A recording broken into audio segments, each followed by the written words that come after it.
Challenge और दावे के साथ कहता हूं, समाजवादी पार्टी के लोग जाकर के पैसे लेकर के आकर के मुसलमानों को गुमराह करते हैं कि बीजेपी को रोकना है, समाजवादी को वोट डाल दो, यही कहकर के हमारा वोट लिया जाता है।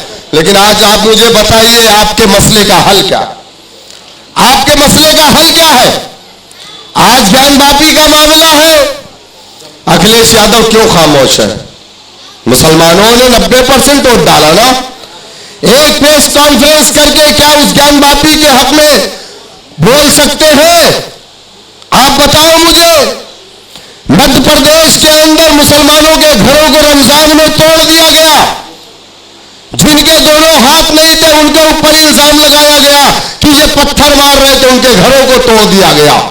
जहां मामला मुसलमान का आता है वहां मामला कोर्ट का नहीं होता है, डायरेक्ट सरकार कहती है इनके घरों को तोड़ दो। किसी ने बोला? नहीं बोला। क्यों? मामला मस्जिद का आया, मामला लाउडर का आया, मामला मदरसे का आया, मामला ट्रिपल तलाक का आया, मामला एनआरसी का आया, मामला गोश्त खाने का आया। कोई आवाज थी? नहीं थी ना।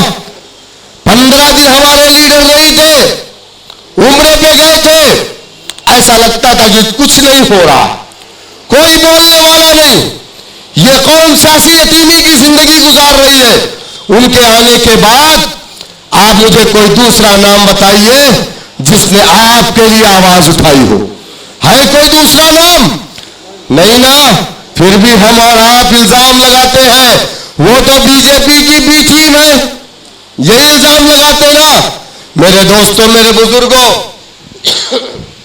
शायद आप नहीं जानते, हिंदुस्तान की जो पार्लियामेंट है, जो सबसे बड़ी पंचायत है जिसमें 540 एमपी बैठते हैं, उसमें 131 एमपी दलित समाज से होता है, यानी वो एससी एसटी समाज का होता है।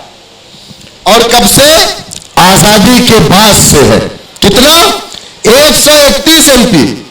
131 एमपी जिस समाज का हो, जिस कौम का हो, उस कौम के ऊपर भी जुल्म और ज्यादती। आपको याद होगा आज से 25 साल 30 साल पहले दलितों के गले में मटकी लटकाई जाती थी कि नहीं, ताकि वो जमीन पर ना थुपके वरना जमीन नापाक हो जाएगी। दलितों के कमर में झाड़ू बांधे गए ताकि उसके पैरों के निशान ना रहे। दलितों की बहन बेटियों की इज्जतें लूट ली जाती थी, उसकी एफआईआर दर्ज नहीं होती थी। क्या मेरी बात गलत? दलितों के इलाकों में स्कूल नहीं होते थे, दलितों की बहन बेटियां, उनके बेटे सरकारी नौकरियों में नहीं दिखाई देते थे। लेकिन क्या जरूरत पड़ी मान्यवर काशीराम जी को बहुजन समाज पार्टी बनाने की? भाई 131 एमपी जिसके पास हो, उसको क्या जरूरत पड़ गई अपनी पार्टी बनाने की? काशीराम ने कहा है, दलितों, अगर तुम ये समझ रहे हो कि वो 131 एमपी हिंदुस्तान की पार्लियामेंट में बैठा हुआ वो तुम्हारे ऊपर हो रहे जुल्म और अत्याचार पर अपना मुंह खोलेगा, याद रखो वो कांग्रेसी एमपी है। वो हमेशा जब मुंह भी खोलेगा, जब तक उसकी पार्टी नहीं कहेगी, जब तक नहीं बोलेगा, नींद आएगी, जवाई लेगा तो वो अपना मुंह खोलेगा।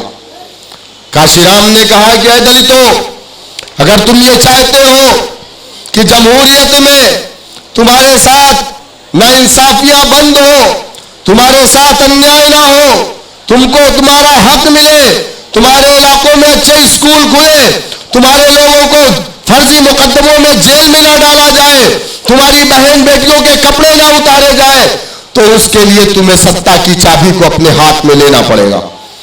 लोगों ने मजाक उड़ाया, कहा काशीराम 11% दलित समाज, देखिए दलित 20% है पूरे उत्तर प्रदेश में। कितना? 20% दलित पूरे उत्तर प्रदेश में। लेकिन दलितों की जातियां उत्तर प्रदेश में 16 जातियां हैं। कितना? 16 जातियां। एक जाति 11% है जिसका ताल्लुक काशीराम और मायावती के बरादरी से। वो 11% बहुजन समाज पार्टी के साथ है। बाकी का जो दलित है, खट्टी किसके साथ है? वो भी दलित है। धोबी किसके साथ है, वो भी दलित है। ढंगर किसके साथ है, वो भी दलित है। मुसाल किसके साथ है, वो भी दलित है। आप मुझे बताइए, कोली किसके साथ है, वो भी दलित। ये सब बीजेपी के साथ।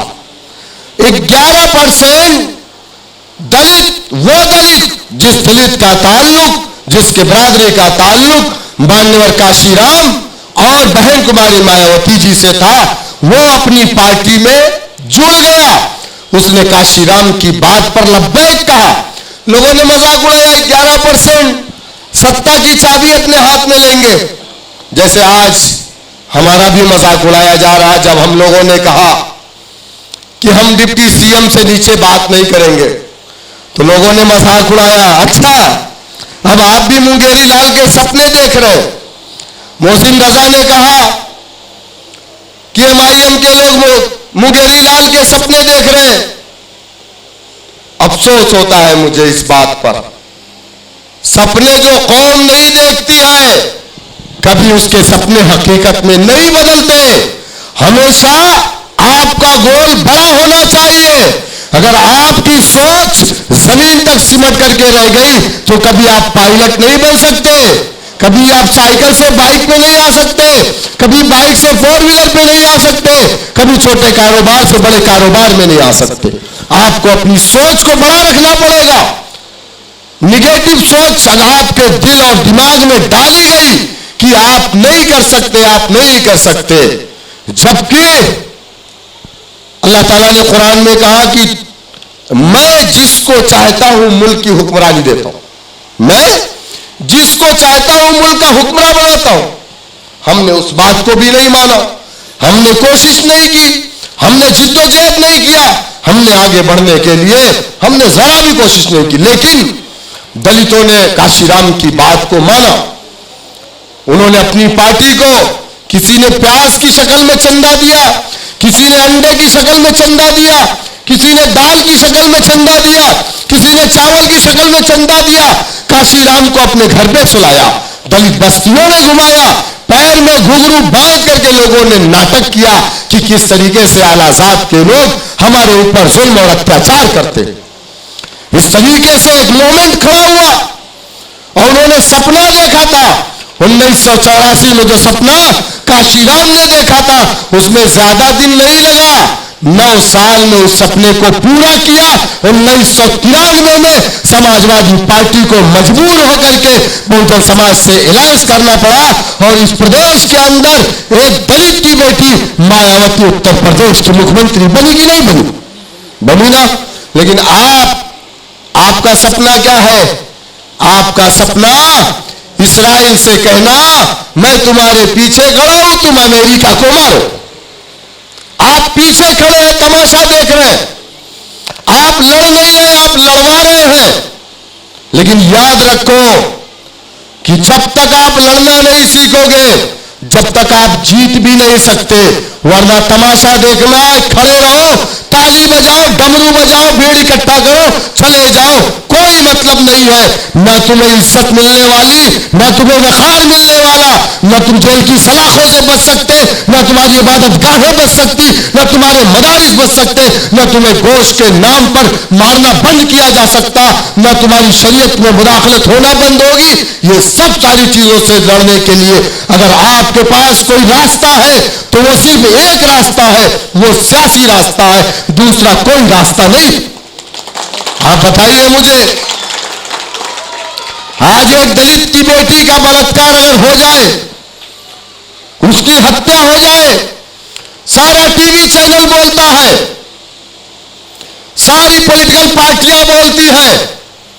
मुसलमानों की हत्याएं हो जाए, उनके घर को तोड़ दिया जाए, उनकी बेटियों को मार दिया जाए, उनके साथ जिना कर दिया जाए, न कोई टीवी बोलती है, न कोई ऑर्गेनाइजेशन बोलता है, न कोई सियासी पार्टी बोलती है, सब के सब खामोश रहते। क्या मेरी बात गलत है?